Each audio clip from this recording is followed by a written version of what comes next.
Olá, olá, boa noite, sejam todos bem-vindos. Estamos mais uma vez aqui no nosso canal Pregadores de Bereia.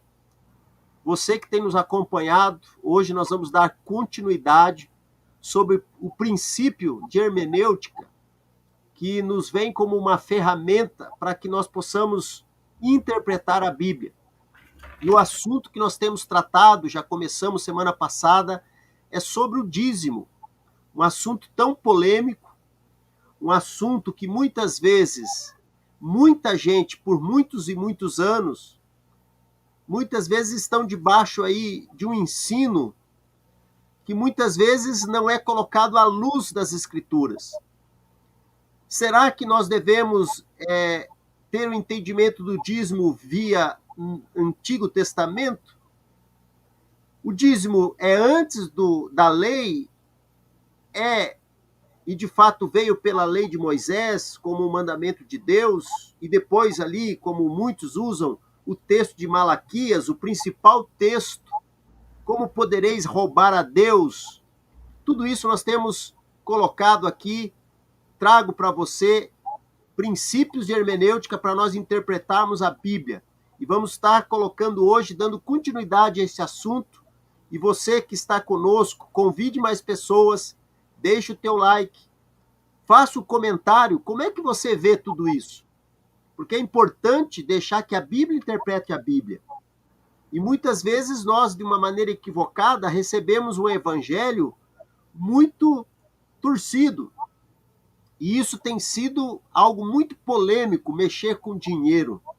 Então, esteja aqui conosco. Até o final você vai poder entender, dentro de um contexto bíblico, usando o princípio de hermenêutica, como que nós vamos trazer uma interpretação bíblica sobre o dízimo. Seja muito bem-vindo. Pastor, pode dar início aí.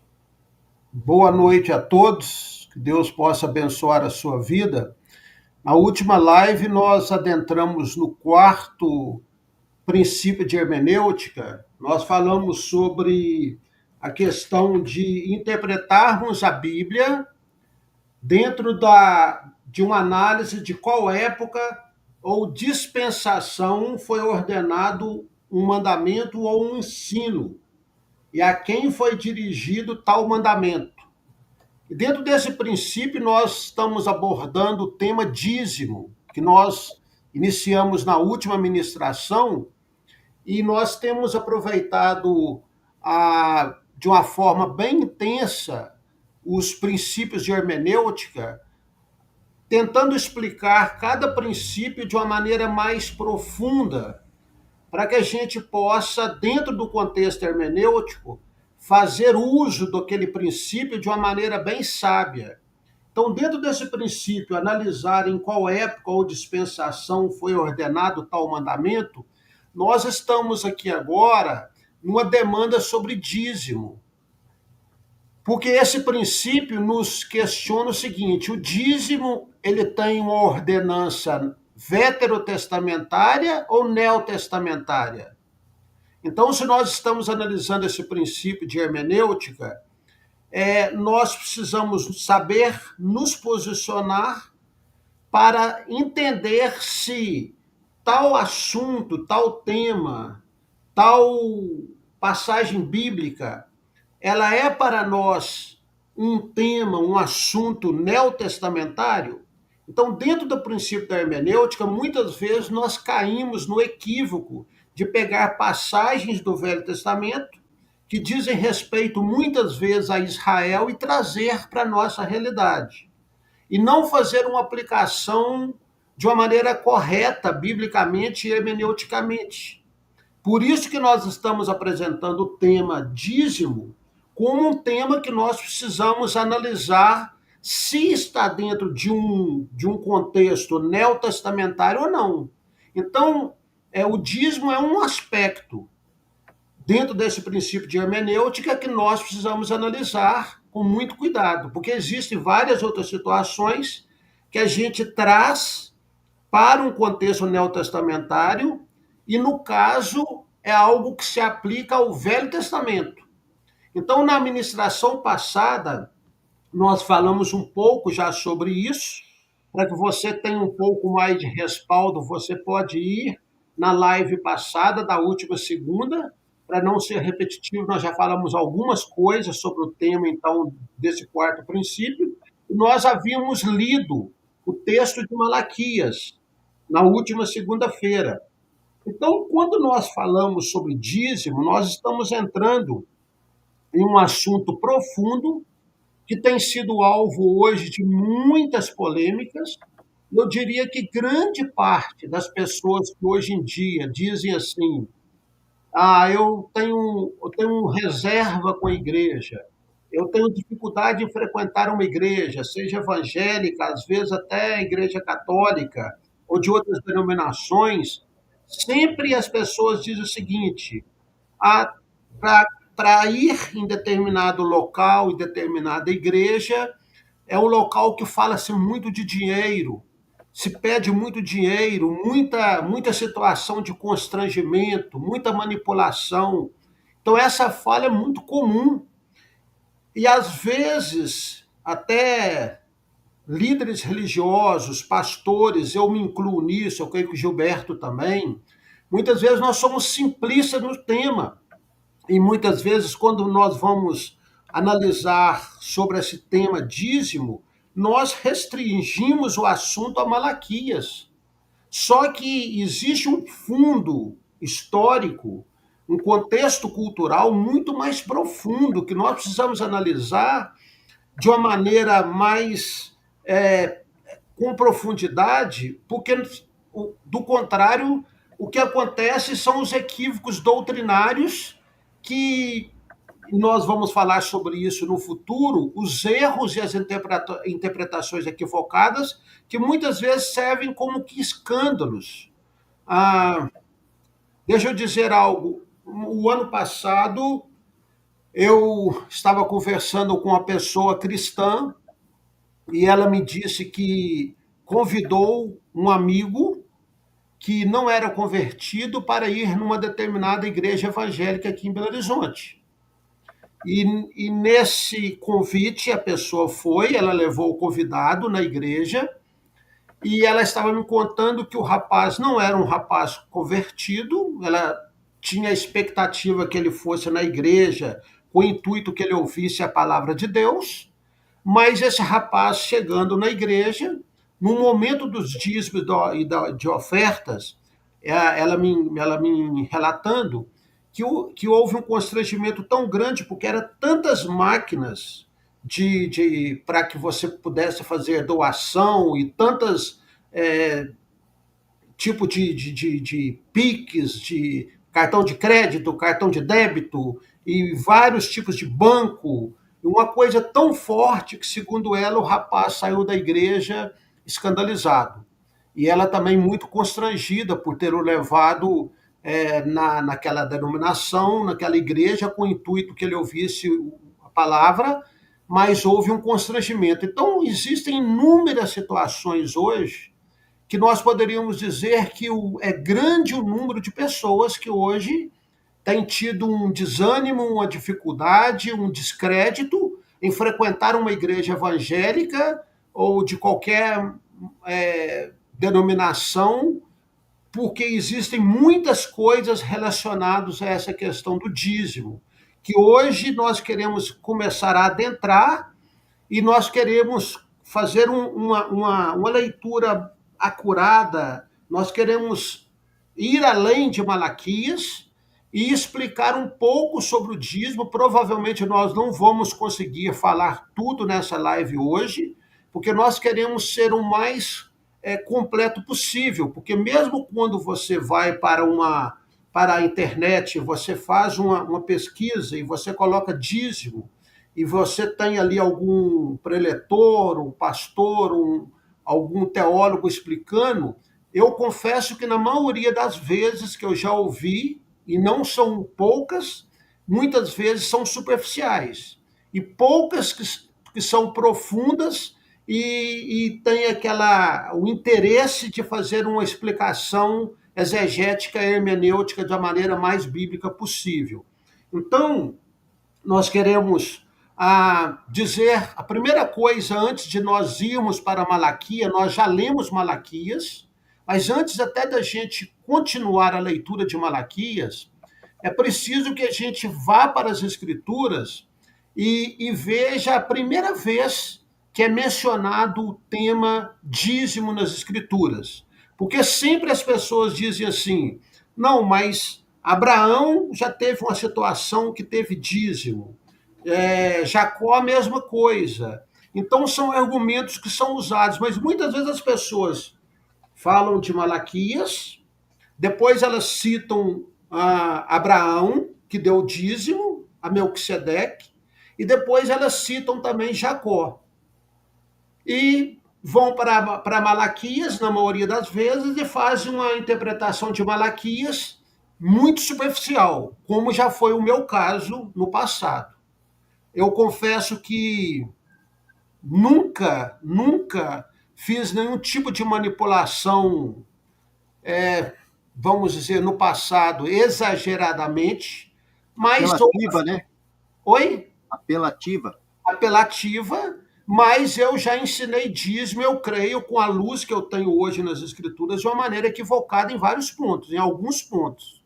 Nunca com uma torpe ganância, pela misericórdia de Deus, mas equívocos doutrinários, porque quando você vai para as Escrituras de uma maneira mais profunda, aí você vai chegar às conclusões devidamente corretas.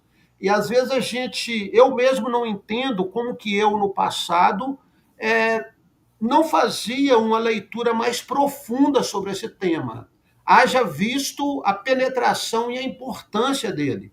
Então, é importante a gente dizer também que os historiadores dizem que a prática do dízimo já era algo antes de Abraão, antes do ensino judaico-cristão, antes do Velho Testamento. Nas culturas mais antigas, o que eles dizem é que os fenícios, o pessoal da Mesopotâmia, os habitantes ali daquela região, os babilônios, os chineses, as populações, os povos que existiram até mesmo antes de Abraão, todos aqueles povos, aquelas culturas, já tinham a prática de fazer dízimo, algum tipo de doação às divindades. Só que eles não tinham a revelação ainda do Deus único. Mas eles, numa atitude talvez, de gratidão ao Deus que eles devotavam, eles já tinham o costume, a prática de devotar um valor, 10% ou uma determinada oferta, à divindade que eles criam ser o Deus deles.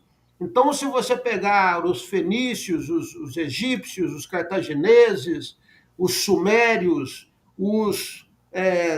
me fugiu a memória aqui agora, os habitantes da Babilônia, os acadianos, que eu estava tentando lembrar aqui, os acadianos, os chineses, todos já tinham, que foram antes de Abraão, que foram antes da Bíblia, já tinham essa prática. E na Bíblia, a primeira vez que é mencionada a prática do dízimo, mas nem é a prática, é mencionada a questão do dízimo, foi com Abraão. Está lá em Gênesis 14, e nós não vamos ler o texto, Gênesis 14, do 18 até o 20, para a gente ganhar tempo. Eu não vou ler esse texto, mas eu vou mencionar para você. Interessante que a Bíblia diz que Abraão, Ló tinha sido como que sequestrado por um rei da época dele, narra no livro de Gênesis a história da guerra de 4 reis contra 5 reis. Ló foi sequestrado e Abraão foi ao encalço de Ló. E é interessante que a Bíblia diz que Abraão, com os seus servos, derrotou um rei e tomou Ló de volta. Está escrito. E nessa passagem, de uma maneira muito sui generis, muito diferente ou enigmática, vamos dizer assim, aparece um personagem chamado Melquisedeque. Esse Melquisedeque, que alguns estudiosos creem que talvez seja um tipo de Cristo, na verdade eu creio que ele não foi um tipo de Cristo, mas ele foi o próprio Cristo pré-encarnado. Por quê? Porque quando você vê a definição de Melquisedeque no livro de Hebreus, é atribuída a Melquisedeque características que não são comuns a um ser humano. Então, provavelmente, esse ser, essa pessoa, esse sacerdote chamado Melquisedeque, que diz que era rei e sacerdote de Salém, provavelmente era o próprio Cristo. Por isso que Jesus diz que Abraão viu o seu dia, lá no Evangelho de João, se não me engano, que Abraão viu o seu dia e se alegrou, porque provavelmente Jesus, de uma forma antes dele encarnar e vir à Terra, ele se apresenta a Abraão nesse contexto como Melquisedeque, e depois, quando 3 anjos, e um deles, lá em Gênesis, diz também que era o Senhor, aparece para Abraão. Então, provavelmente, esse sacerdote chamado Melquisedeque era o próprio Cristo. Porque, como eu disse, quando você vê os atributos que o escritor de Hebreus dá a Melquisedeque, não pode ser um ser humano comum. Mas por que eu estou dizendo isso? Que Abraão, então, esse personagem aparece assim, do nada na narrativa. Você está lendo ali sobre a campanha de Abraão trazer Ló de volta para a sua casa, resgatá-lo, e do nada, no texto bíblico, aparece a narrativa sobre Melquisedeque. E a Bíblia diz, então, que Abraão pega os seus despojos, que ele havia vencido, Querdalaomer, ele venceu aquele rei na guerra, e ele toma os seus despojos e dá dízimo a esse personagem chamado, então, Melquisedeque. Agora é interessante, provavelmente o que aconteceu? Abraão já tinha conhecimento cultural dos outros povos que eles dizimavam as suas divindades.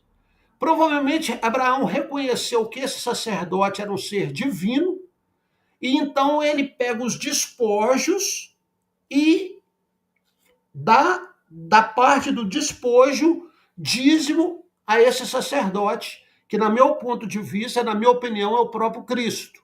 Não é uma figura, não é um tipo, mas o próprio Cristo.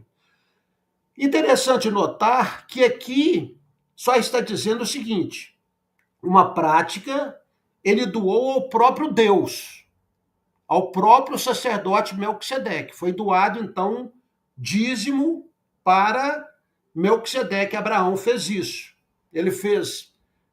Não, a Bíblia não diz que ele já tinha um certo entendimento. Supõe-se, nós podemos supor, que pela prática cultural dos outros povos e por ele reconhecer que esse sacerdote era divino, então ele faz uma doação, ele dizima a pessoa física desse sacerdote. Então não foi a um ser humano, é um contexto diferente do que nós vamos ler depois em Malaquias, nos outros livros de Moisés, no Pentateuco, e depois fala-se também de Jacó, em Gênesis capítulo 28. Gênesis capítulo 28 é interessante porque a história de Jacó, também que muitas pessoas também fazem uma leitura superficial, o que aconteceu com Jacó? Jacó provavelmente já tinha também um entendimento que até o seu avô, no caso Abraão, já tinha feito uso do dízimo. Conhecia as culturas da época. A Bíblia fala em Gênesis 28 que Jacó teve uma visão de uma escada e que Deus aparece para ele em sonho e o abençoa e diz para ele que teria uma aliança com ele, que seria com ele, que dele ele seria bendito entre as nações e ele iria multiplicar. E Deus dá esse sonho para Jacó de uma maneira muito clara. Você pode ler em Gênesis capítulo 28, a partir do versículo 10. Fala então que Jacó tem esse sonho com Deus, ele vê uma escada e Deus aparece para ele e fala que a descendência dele seria numerosa, que iria abençoá-lo, que por onde ele fosse, Deus seria com ele. Agora, olha que interessante. Esse sonho que Jacó teve, hoje nós estamos com mais de 8 bilhões de pessoas. Provavelmente, pouquíssimos seres humanos teve um sonho da natureza como Jacó teve. Ele tem esse sonho de uma maneira clara, específica. Deus não é aquele sonho que, será que foi Deus que falou comigo? Não, um sonho verdadeiro com Deus. E nesse sonho, Deus então diz para ele que seria com ele por onde quer que ele andasse, que Deus era o Deus de Abraão e de Isaac, dos seus pais, e que o abençoaria. Agora, interessante na narrativa é que depois do versículo 18, no versículo 18, Jacó fala que ele erigiu um altar e disse que aquele lugar era um lugar temível, que Deus estava naquele lugar, chamou aquele lugar de Betel. E aí ele fala o seguinte: fez também Jacó um voto dizendo: se Deus for comigo e me guardar nessa jornada que empreendo, e me der pão para comer e roupa para que me vista, de maneira que eu volte em paz para a casa de meu pai, então o Senhor será meu Deus. Agora a fragilidade humana, porque Deus tinha acabado de aparecer para ele num sonho, dado um sonho para ele, dito que o abençoaria, que era o Deus de Abraão, dos seus pais, que seria com ele em todo o seu caminho. Aí ele faz de uma forma questionativa, ele fala: se Deus for comigo, depois de ter recebido um sonho, olha só, e se ele for comigo nessa jornada e me der pão para comer e roupa para que me vista, de maneira que eu volte em paz para a casa de meu pai, então o Senhor será. Então, se Deus fizer tudo isso, ele vai ser o meu Deus. E Deus já tinha dito para ele em sonho que ele era o Deus dele. E que seria com ele em todos os seus caminhos. Então ele diz: e a pedra que erigi por coluna será a casa de Deus, e tudo quanto me concederes, certamente eu te darei o dízimo.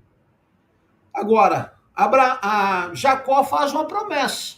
Não diz que ele deu o dízimo mesmo, não faz, a Bíblia, não, pelo menos que eu me lembro, não faz mais menção, ele só faz uma promessa. Se Deus for comigo, eu vou dar o dízimo. Dar o dízimo para quem? Para Deus, que ele reconhece como divindade. Então, aqui agora, ele já. Porque o dízimo de Abraão foi dado pessoalmente a Melquisedeque, que é aquele sacerdote, que provavelmente era o próprio Cristo que aparece para ele. Então, no caso de Abraão, Abraão dizima de uma maneira verdadeira com os despojos da guerra e doa e dizima para Melquisedeque, que era rei de Salém, provavelmente na região de Jerusalém já. E aqui Jacó está falando que se Deus fosse com ele faz um voto, e ele faz tipo uma barganha, que a gente já poderia fazer uma leitura, uma relação com a forma que nós doamos ou damos dízimo hoje. Olha, muitas vezes, né, Fernando? O que acontece? Muitas vezes usam um texto desse específico num contexto de Jacó, o que ocorreu com ele, uma experiência pessoal dele com relação a tudo aquilo que passou, de enganar o seu irmão, enganar o seu pai, e depois sendo perseguido por seu irmão, e de repente aqui ele atravessa ali aquele vale, ele coloca a pedra como um travesseiro, tem esse sonho, e aí ele fala, né, que se o Senhor estiver comigo, e aí as pessoas usam esse texto e falam, ó, faça prova de Deus, faça um voto com Deus, porque se ele te abençoar, seja qual for a situação lá, dê o dízimo, porque aí é um voto que você fez. Em outras palavras, se você não der, como é que Deus vai te abençoar? Já começa a colocar muito mais coisa. Aqui já entra algo mais para buscar o interesse da pessoa, no sentido seguinte, eu tenho que fazer esse voto para que eu seja abençoado. Em outras palavras, se eu não tiver disposição de pagar algo, eu não vou ter a bênção de Deus. Aqui já começa algo que é uma motivação equivocada, que já é como se fosse uma espécie de uma barganha. E aí foi uma situação pessoal que a gente nem sabe se realmente depois Jacó deu o dízimo, mas algumas pessoas dizem, não, o dízimo já está. São situações pontuais, porque na cultura de povos antigos já existia a prática do dízimo para a divindade. Mas aqui já tem algo que nós, como você disse, Gilberto, a gente já pode fazer uma correlação, por quê? Porque muitas vezes nós também fazemos doação, já fizemos, eu já fiz isso, às vezes com nossa motivação não muito certa. Aqui Jacó já falou, se Deus me abençoar. Então, a motivação no Novo Testamento, ela já é muito clara, porque no contexto do dízimo, depois nós vamos ver que Deus, então, através de Moisés, faz uma aplicação do dízimo de uma forma mais direta e já transforma no contexto de lei. E nós vamos explicar o porquê. O que houve... Oi. E é interessante também porque assim ele coloca uma condição, né? Se o senhor me abençoar. Aí começa a fazer um apelo. Quantos aqui querem ser abençoados? Isso.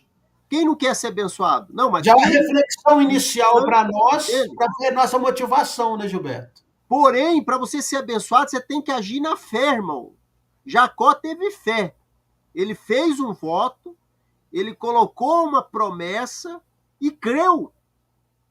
Assim, da mesma forma como a Jacó deu o seu dízimo de tudo que ele recebia, creia. E aí vem a questão aqui, da fé.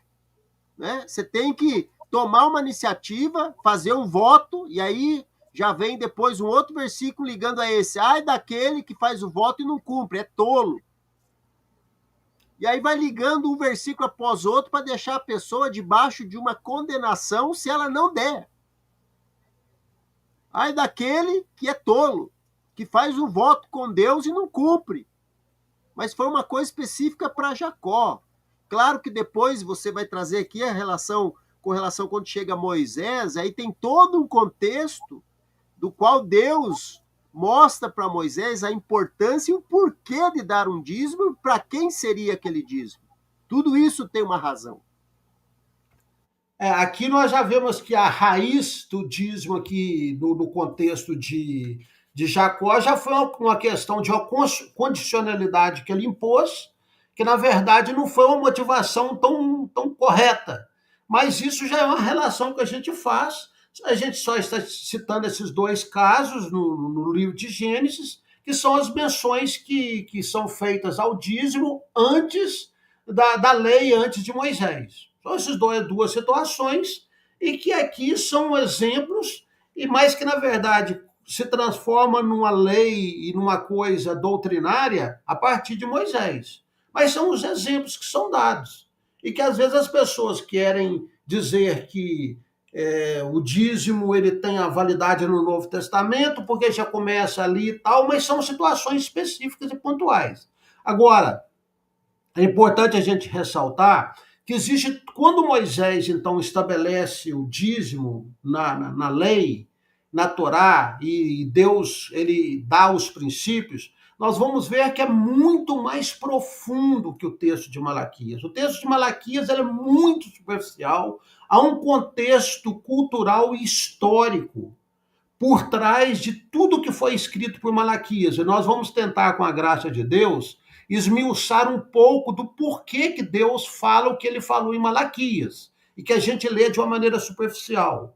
Primeiramente, a gente precisa entender o seguinte, fazendo um pano de fundo histórico com a nação de Israel, porque quase tudo que diz respeito ao Velho Testamento tem algum tipo de ligação com o povo de Israel. É praticamente quase que tudo.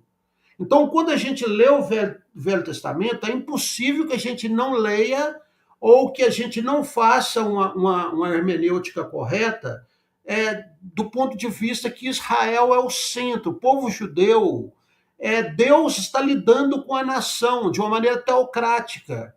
E ali Deus está formando um povo para que desse povo viesse o Messias, o menino nascesse, o ungido nascesse.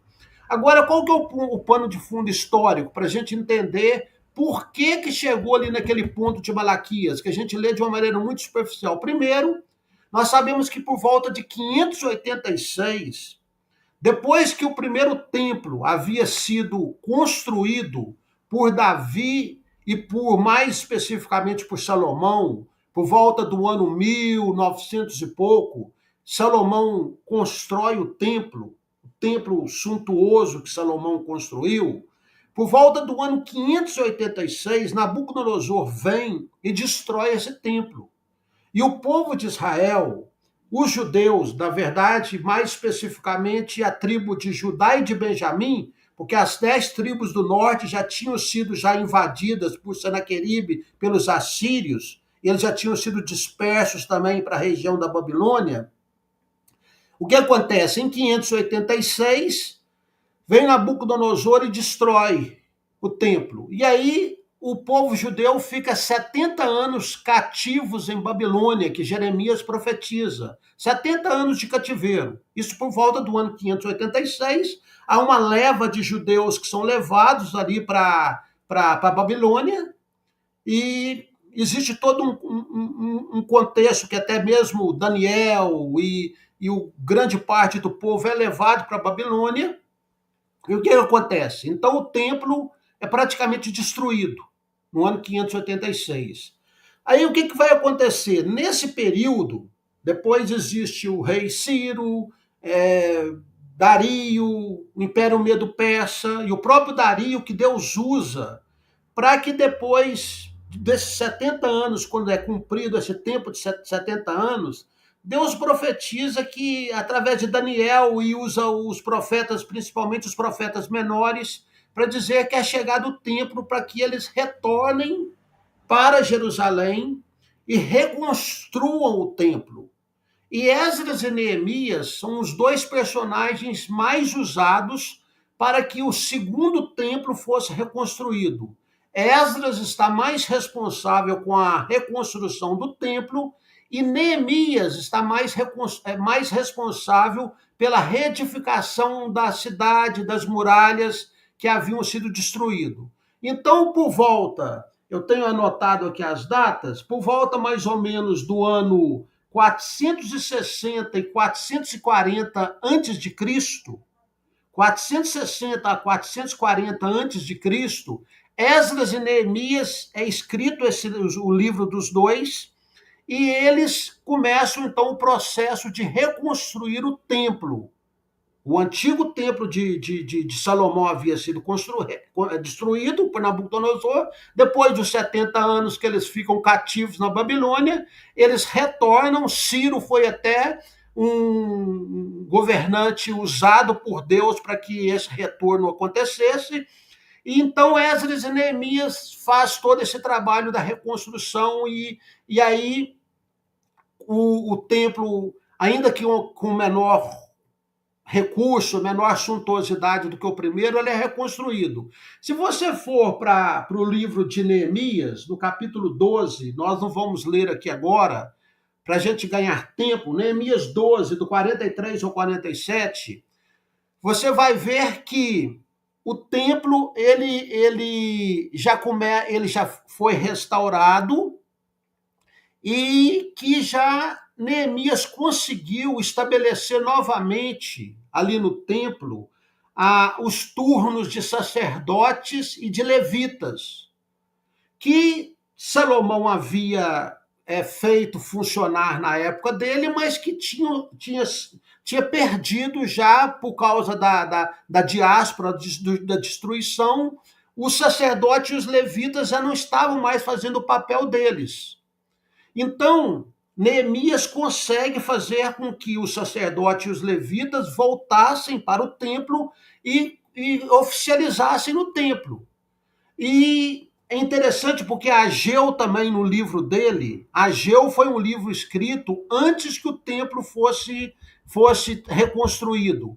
E Ageu também diz que o povo de Israel estava como que construindo casas apaineladas, e eles não estavam prosperando, que Deus estava fazendo com que o orvalho não viesse, que não viesse um bom tempo, que eles não estavam prosperando porque eles não tinham reconstruído o templo. Eu estou tentando aqui para você só fazer um pano de fundo, para você entender o que aconteceu com Malaquias. Porque se você for ler o livro de Ageu, no capítulo 1, Ageu só tem um capítulo, você vai ver lá que eles já estão passando uma situação difícil, porque eles estavam negligenciando a reconstrução do templo.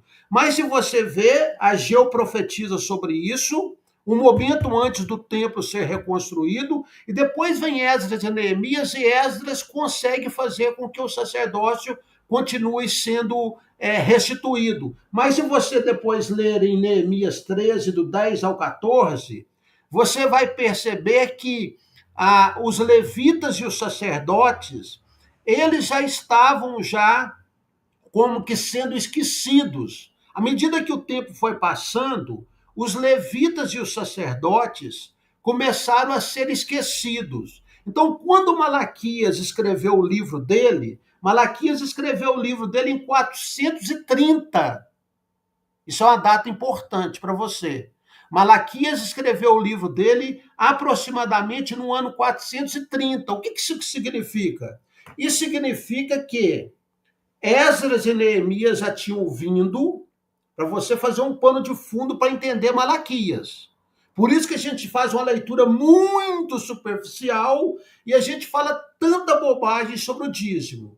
Esdras e Neemias, por volta do ano 460, 440, já tinham vindo, reconstruído o templo e reconstruído basicamente a cidade de Jerusalém. Isso por volta do ano 460 e 440. Agora, o livro de Malaquias é escrito há mais ou menos uns 20 anos, 30 anos depois, no ano de 430 a.C. Então, qual que é o pano de fundo histórico quando Malaquias profetiza? Um templo que havia sido reconstruído por Esdras e Neemias, mas uma condição seguinte: os levitas e os sacerdotes, que tinham como obrigação cuidar do templo e todo o ofício sacerdotal e o ofício de todo o trabalho do templo, que isso começou desde Moisés, desde a época da tenda da congregação. Os levitas eram responsáveis por todo o cuidado da tenda da congregação, e isso foi passado de geração em geração, porque a Bíblia diz que a tribo de Levi, Deus separou a tribo de Levi para o serviço da tenda da congregação, e depois Davi oficializa isso na época do templo. E os sacerdotes vinham da tribo, vinham de Arão, eram todos descendentes de Arão. Então o pano de fundo é o seguinte: Jerusalém está lá, a cidade reconstruída, na época que Malaquias vai falar isso, vai profetizar e vai falar essa questão do dízimo. E se você ler nos versículos anteriores, no capítulo anterior de Malaquias, Deus vai até dizer que a questão do sacerdote já estava corrompida também. Que os sacerdotes estavam oferecendo animais imundos, que eles já estavam tendo um contexto ritualístico e do ponto de vista sacerdotal corrompido. Esse é o pano de fundo. E aí o que acontece? Os levitas e os sacerdotes, assim como já estava acontecendo lá no livro de Neemias, no finalmente, a partir que o tempo foi passando, eles começaram a ficar esquecidos. Porque eles tinham... O que acontece? A tribo de Levi tinha sido separada por Deus. Quando Deus foi separar e dar terras para o povo de Israel, quando eles entraram na Transjordânica, e Josué entrou na terra prometida, todas as tribos de Israel ganharam terra. Mas a tribo de Levi não. A tribo de Levi não ganhou terra. Deus disse que a tribo de Levi era uma tribo separada para o serviço do templo e que eles não teriam terra. O Senhor seria a herança deles. Deus seria a herança da tribo de Levi. Olha para você ver o pano de fundo, o que está acontecendo. Então, desde Moisés, Deus já tinha separado Arão para ser sacerdote, todos os descendentes de Arão seriam sacerdotes, e a tribo de Levi teria o cuidado da tenda da congregação e depois do templo. Isso foi passando. Na época de Malaquias, o que aconteceu? Neemias já tinha vindo, Esdras já tinha vindo também, reconstruído o templo, e Neemias a cidade, os muros. Ageu já havia profetizado antes que eles estavam atravessando uma situação muito difícil na época, antes do templo ser reconstruído, porque eles não estavam preocupando com o templo, basta você ler o livro de Ageu. E aí, o que acontece? Deus vem, o templo então foi reconstruído, não com a magnificência do templo de Salomão, um templo menor, mais acanhado, mas foi reconstruído. E os levitas e os sacerdotes eram as pessoas responsáveis por toda a manutenção do ponto de vista cultica, sacerdotal e toda a questão ritualística do templo. Os levitas e os sacerdotes da tribo de Arão. Da tribo não, da linhagem de Arão. O que aconteceu? Esses levitas começaram a ser esquecidos. Eles não tinham terra, por quê? Porque Deus disse que iria fazer uma aliança com eles. Nós vamos ler depois esses textos, tá? Eu estou me adiantando aqui. Nós vamos para a Bíblia, para a palavra, e mostrar isso. Que esses levitas, Deus tinha feito aliança com eles e dito, olha, vocês não vão ter terra. Eu sou herança de vocês. Vocês vão oficializar no templo e vocês vão cuidar do templo. Os filhos de Arão, os descendentes de Arão vão ser sacerdotes. Esse é o pano de fundo histórico. Então estava lá o templo e os levitas sendo esquecidos. Ademais, quando você lê o livro de Êxodo, Números, Deuteronômio e Levítico, você vai ver leis civis que Deus estabeleceu para o povo de Israel, que eram todas leis protetivas e leis amplamente humanas, de cuidado com o ser humano. Então, as festas judaicas, inclusive, por exemplo, a festa de tabernáculo, era uma festa que Deus estava tentando sempre incutir no povo de Israel, que eles tinham sido estrangeiros no Egito, e que eles nunca esquecessem desse fato, que eles foram estrangeiros e como é difícil ser um estrangeiro num país estranho. E você vai ver nos livros do Pentateuco, Êxodo, Números, Deuteronômio e Levítico, a preocupação de Deus com o órfão, com o estrangeiro e com a viúva. O coração de Deus era um coração preocupado com o pobre, preocupado com o estrangeiro, preocupado com a viúva. E de uma maneira muito específica, preocupado com o levita e com o sacerdote. Eles não tinham terra, eles não tinham como ganhar o pão. Aí nós vamos para o pano de fundo agora, e nós vamos lá para Malaquias, depois de ter feito, mais ou menos, tentado fazer esse pano de fundo, nós vamos ler os versículos bíblicos depois, nós vamos agora lá para Malaquias. Malaquias, então, foi escrito por volta de 430. Estava vivendo, então, um caos no contexto sacerdotal e no contexto levítico, dos levitas. Estava acontecendo uma situação muito difícil. Então, Deus vem para Malaquias, Deus já tinha usado Ageu e vários outros profetas para repreendê-los. Deus vem, então, para Malaquias e diz, olha, porque eu, Senhor, não mudo. Malaquias 4, versículo 6. É importante, como eu disse, você ler o capítulo 1 e o capítulo 2 anteriormente, você vai ver que já estava havendo uma situação de confusão no templo. A rejeição, né? A rejeição dos sacrifícios impuros. Já estava havendo já uma corrupção já na forma cultica que eles estavam tendo.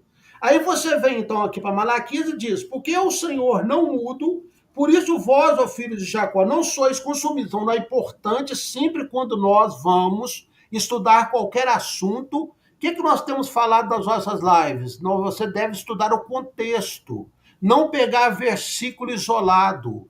que é a maior matéria-prima de heresia, é pegar versículo isolado. A gente pega versículo, vamos ler o contexto.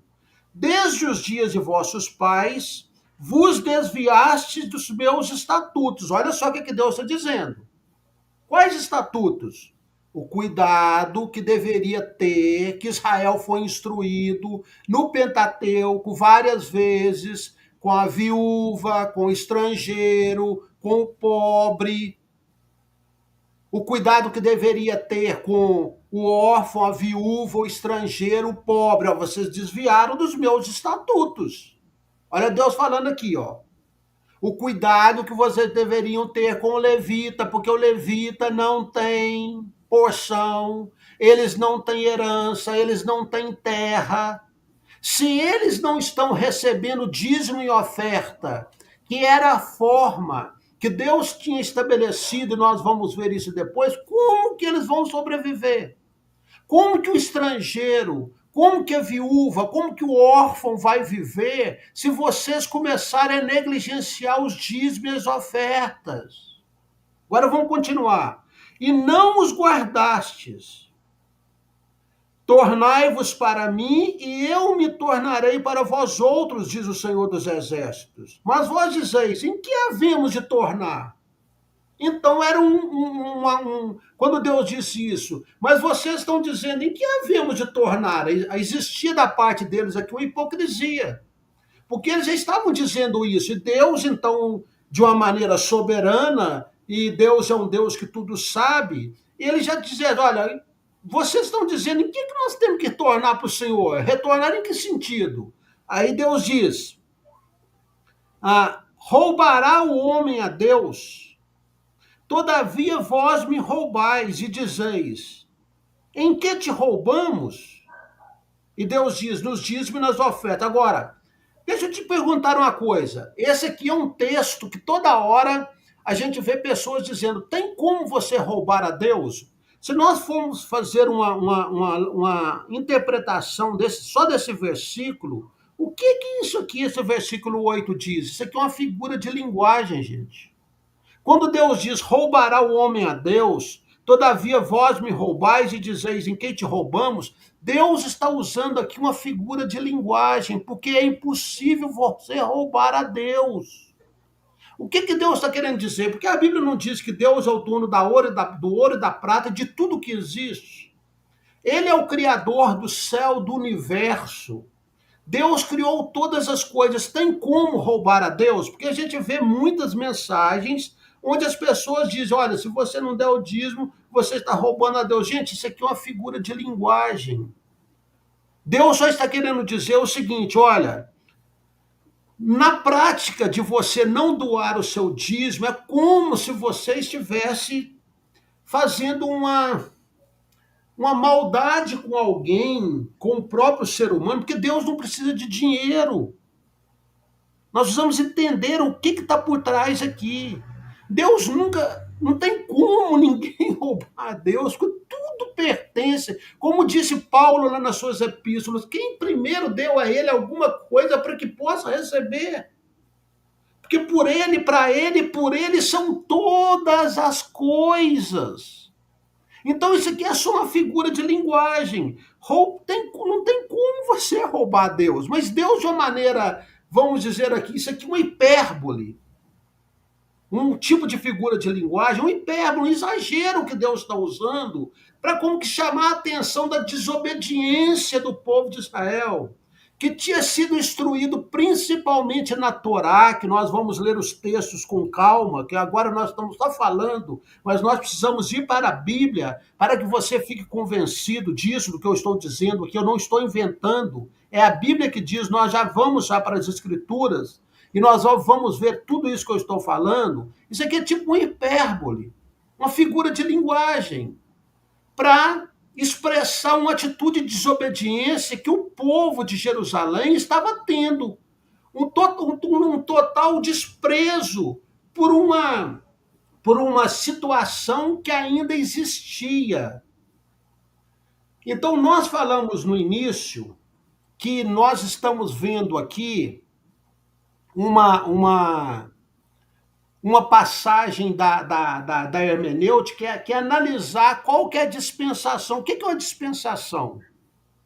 Uma dispensação, gente, olha só, uma dispensação é um período de tempo em que nós somos provados em relação à obediência a alguma revelação de Deus. O povo de Israel estava vivendo na dispensação da lei, num momento teocrático, que Deus era o Deus de Israel. Ele era o Deus. E era a lei, a revelação que eles tinham era da lei mosaica. Por isso que Deus está dizendo, olha, vocês estão descumprindo os meus mandamentos. E aí ele continua, em que tem nos dízimos e nas ofertas. Aí ele continua, com maldição sois amaldiçoados, porque a mim me roubais, vós a nação toda. Pega depois e lê o livro de Ageu, que você vai ver que é o mesmo contexto. O livro de Ageu, Deus dizendo que estava retendo o orvalho, amaldiçoando eles, porque eles não estavam tendo a pressa de reconstruir o templo, e ele precisava, porque era essa a realidade deles ainda. Era a realidade ainda. E aí, Deus diz, olha, aí ele fala, com maldição sois amaldiçoados, porque a mim me roubais vós a nação toda. Agora, quem que está roubando Deus? É a igreja? Somos nós gentios hoje? Vamos fazer agora uma pausa e vamos dizer, o que está escrito aqui? Quem que está roubando a Deus? A nação, o povo de Jerusalém, os habitantes de Israel daquela época, a nação de Israel, gente. Então é preciso a gente fazer uma mínima leitura, que isso aqui tem um contexto histórico, cultural, que tem a ver com o povo. A cidade de Jerusalém, o povo de Israel, a nação, não somos nós hoje. No contexto neotestamentário, nós vamos depois trazer tudo isso para a nova aliança, para a dispensação que nós estamos vivendo hoje, que é a dispensação da graça, e ver o que nós podemos trazer para o Novo Testamento. Mas aqui está falando a nação. E quantas vezes a gente vê pastores, líderes dizendo que, fazendo uma aplicação como se isso aqui fosse algo diretamente para nós hoje. Não quer dizer que no Novo Testamento nós vamos depois tentar pelo menos fazer uma explicação do dízimo ou de ofertas no Novo Testamento, mas não quer dizer que nós não tenhamos que sermos generosos, porque o princípio bíblico é o princípio da generosidade, que o Novo Testamento, Jesus, os apóstolos, vai trazer um novo contexto, vai trazer um novo significado, mas aqui está falando da nação. Aí ele diz, trazei todos os dízimos à casa do tesouro. Por quê? Porque o templo já havia sido reconstruído, então tinha um repartimento que eles faziam as doações. Na época de Moisés, você vai ver que a cada 3 anos, o dízimo sempre tem um teor agrário, gente. Dízimo sempre tem a ver com terra, sempre tem a ver com produto agrícola e com gado. Sempre tem a ver com alimento. Sempre tem a ver com alimento. Você pode ver isso em todas as páginas do Pentateuco. Você vai ver isso nos livros de Moisés. E sempre era o quê? Ovelha, os produtos da terra, o que a vinha produzia, sempre produtos agrários e tudo que tinha a ver com gado, com ovelha, com gado, sempre com os produtos da terra, com alimento. Era isso que era trazido. Então ele continua. E a casa do tesouro para que haja mantimento na minha casa. Qual que era a ênfase? Que houvesse comida, que houvesse mantimento, para suprir a necessidade de quem? Do levita, que nós vamos ler depois, do órfão, da viúva e do estrangeiro. Para que eles não ficassem sem recursos. Olha só, para que haja muito. E provai-me nisso. Aí Deus, a desobediência estava tão grande, a situação estava tão crítica, que Deus diz para eles, para a nação, e provai-me nisso, diz o Senhor dos Exércitos, se eu não abrir as janelas do céu e vos derramar sobre vós bênçãos sem medida. Lê o livro de Ageu, que é o mesmo contexto. Deus fala a mesma coisa lá no livro de Ageu. Aí ele continua. Por vossa causa repreenderei o devorador. Aí as pessoas vêm agora, que é o fim da picada, e dizem que o devorador é o demônio, para a nossa realidade hoje, contextualizando, e que se você bater o carro é porque você não deu o dízimo, que o devorador, que é o demônio, vai te atacar. Aí nós vamos fazer uma leiturinha breve agora, vamos lá para o livro de Joel, no capítulo 1, para a gente fazer um pouquinho de esclarecimento na nossa falta de uma leitura maior, e eu me incluo nisso também. Joel, capítulo 1, versículo 4. É um dos profetas menores. Vamos achar aqui, Joel, capítulo 1. E a gente vê poucas vezes sendo explicado, e eu também confesso que muitas vezes expliquei isso pouco e também fui preguiçoso. Eu acho tolo em não fazer uma explicação mais profunda. Joel 1,4 diz assim, vou ler o versículo 3, palavra do Senhor que foi dirigida a Joel, filho de Petuel. Ouvi isto, vós, velhos, e escutai, todos os habitantes da terra. Aconteceu isso em vossos dias, ou nos dias de vossos pais? Narrai isso a vossos filhos, e vossos filhos o façam a seus filhos, e os filhos desse a outra geração. O que deixou o gafanhoto cortador, comeu o gafanhoto migrador. O que deixou o migrador, comeu o gafanhoto devorador. E que deixou o devorador, comeu o gafanhoto destruidor. Ébrios, despertai-vos e chorai, e vai todos que bebeis vinho por causa do mosto, porque eles tiraram da vossa boca. Porque veio um povo contra a minha terra, poderoso e tal, tal, tal. Mas olha só, o que deixou o gafanhoto cortador, comeu o gafanhoto migrador. O que deixou o migrador, comeu o gafanhoto devorador. E o que deixou o devorador, comeu o gafanhoto destruidor. Então, gente, gafanhoto, o devorador aqui, gente, é um gafanhoto. Tinha 4 espécies de gafanhoto. Porque os dízimos eram todos agrários. Era o produto da oliveira, da vinha, de tudo que eles produziam, do trigo. Eles tiravam a 10ª parte e entregavam na casa do Senhor. E tem 4 tipos de dízimos. Hoje eu não sei como que está o tempo, nós já são 8h28, não vai dar. Tem 4 tipos de dízimos, que nós vamos falar na próxima live, mas aqui está dizendo claramente, gente, que o gafanhoto devorador era um gafanhoto que Deus está falando que ele viria, eu vou repreender o gafanhoto devorador, ou seja, aquele gafanhoto que come a lavoura de vocês. Eu vou repreender esse gafanhoto que eu já liberei ele no passado por causa da desobediência do coração obstinado de vocês. Mas a gente muitas vezes cansa de ouvir pregador dizendo que o gafanhoto é um demônio. Então, se você bater o carro é porque o diabo, o demônio veio e te atacou e o devorador está comendo, e tudo é devorador, tudo é demônio, demônio, demônio, tudo é dízimo. Então, esse é um outro erro seríssimo que a gente comete e que isso causa medo, gente. Eu mesmo já vivi debaixo desse medo, dessa culpa. Esse mês eu fiquei muito apertado, aconteceu uma situação dificílima na minha casa, doença, não consegui dar o dízimo. Aí, de repente, bate o carro. Aí a pessoa já associa, porque isso você ouve toda hora. Porque eu não dei o dízimo. Bati o carro, não deu dízimo. Fui despedido do emprego porque não deu dízimo. Ficou doente porque não deu dízimo. Não passou no vestibular porque não deu dízimo. Problema no emprego, que não deu dízimo, devorador. O devorador, é o demônio, é o demônio, é o demônio.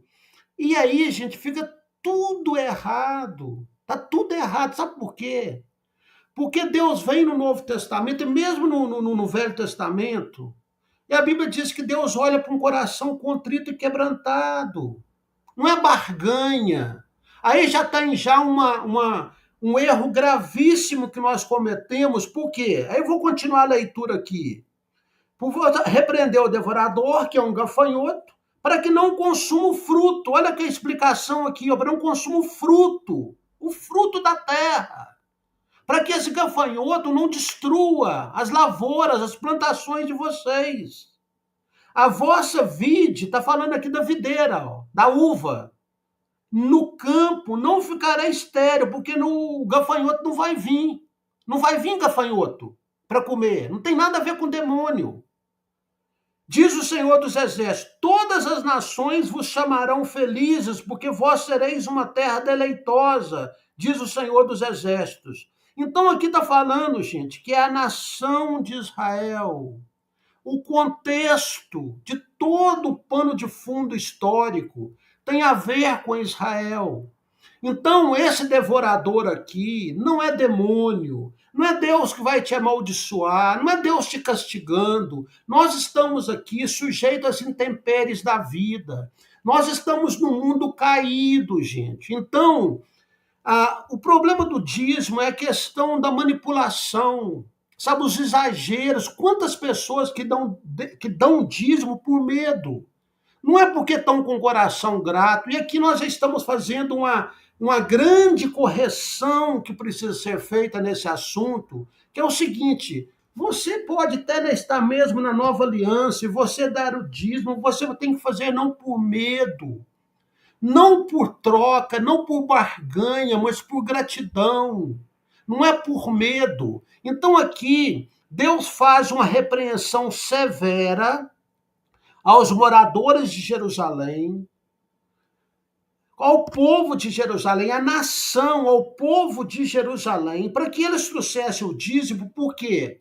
Porque os levitas, os descendentes de Arão, da tribo de Levi, e mais especificamente os descendentes de Arão, que foi separado para o serviço do templo, estavam sendo esquecidos.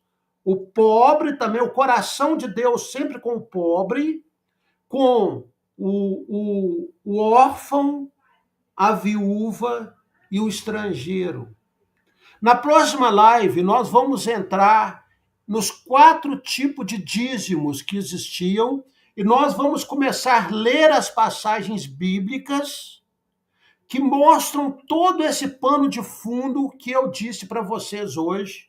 Eu não li as passagens bíblicas, mas é importante que se leia, que se examine as escrituras para que seja gravado, para que não diga, não, são palavras minhas ou do Gilberto, são palavras bíblicas, está na Bíblia. Basta você ler com calma. Nós é que não lemos com calma. Mas hoje eu tentei dar para você um pano de fundo histórico, o que estava acontecendo em Jerusalém, um templo que tinha sido reconstruído e que a função do sacerdote e do levita estavam sendo deixados de lado. E aí, então, na próxima live, nós vamos, então, dar os textos bíblicos e explicar, então, de uma maneira mais dentro daqui dos textos bíblicos que nós vamos ler, todo o respaldo que nós falamos. Tá bom, gente?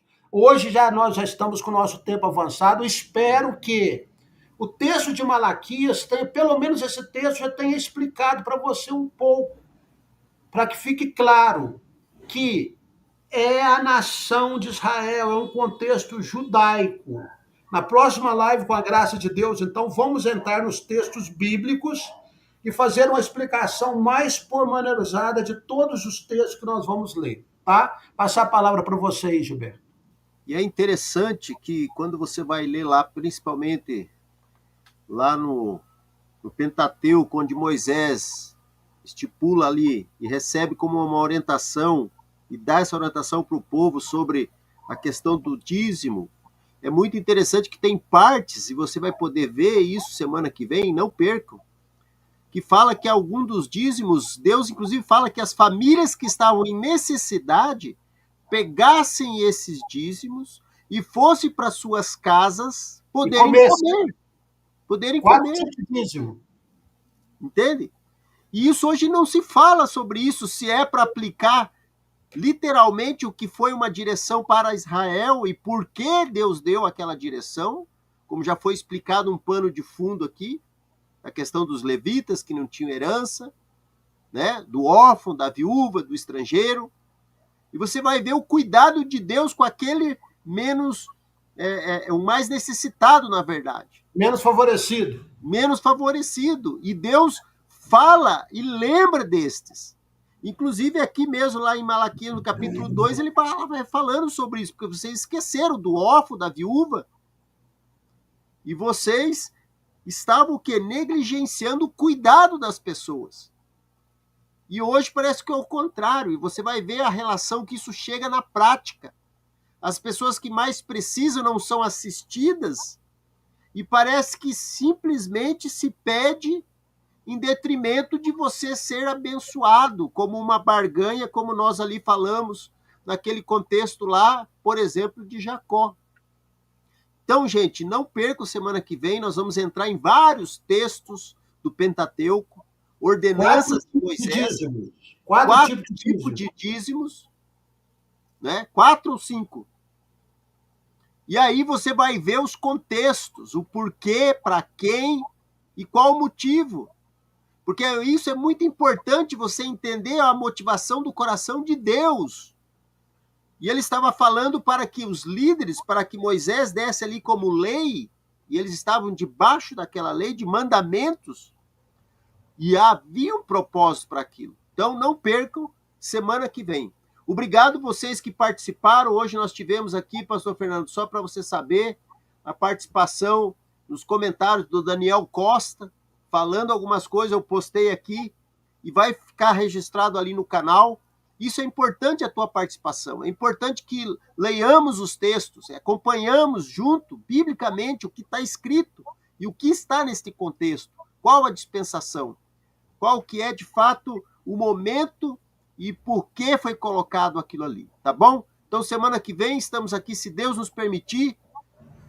Dê o seu like, faça seu comentário, como aqui o Daniel fez, e também convide outros amigos, compartilhe, tá bom?